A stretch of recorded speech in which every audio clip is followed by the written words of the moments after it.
ششم 29 مای سال 2024 دادستانی ولایت سوخت در نشست خبری به روزنامه‌نگاران بعضی جزئیات کشتار پرسر و صدای کانی بادام را آشکار کرد.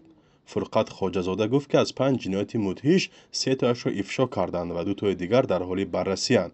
ولی او هم شخصیت گمانبر کشتار 2 خانواده دهه سنجیدزار را افشا نکرد.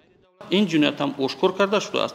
بنابر برای معین کردن و دستگیر کردن هممسلکان این شخص گمانبر ما از بگیم پر شرح این موضوع، پر شرح این جنایت انا خودداری میکنیم.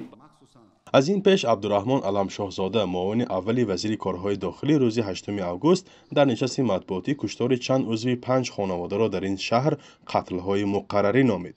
او در پاسخ به سوال خبرنگاران گفت اینجا هیچ هنگامه‌ای نبود و اکثر کشتارها در زمینه مناقشه خانوادگی صورت گرفته است. ولی علمشاهزاده نیز عاملان کشتار عائله احمدوفا و ابراهیموفا را نام نبرد. این در حالی است که ساکنان کانی بادام میگویند کشتارها به هم مانند بودند و آشکار نشدن قاتلان باعث واهمه در همه منطقه شد. مردم با اشیاء خانگی مسلح شدند و شبها نوبتداری میکردند. میگفتند مقامات آنها را تنها گذاشتند. من شخصا به حیث معاون اول وزیر به جای حادثه رفتم و تمام اهل زیای شهر کانی بادام را جمع کرده در 2 جماعت پرره وابسته به حالتهای کشتار من برآمد کردم، تمامی معلومات ها را دادم. یعنی مردم با خبر است از معلومات.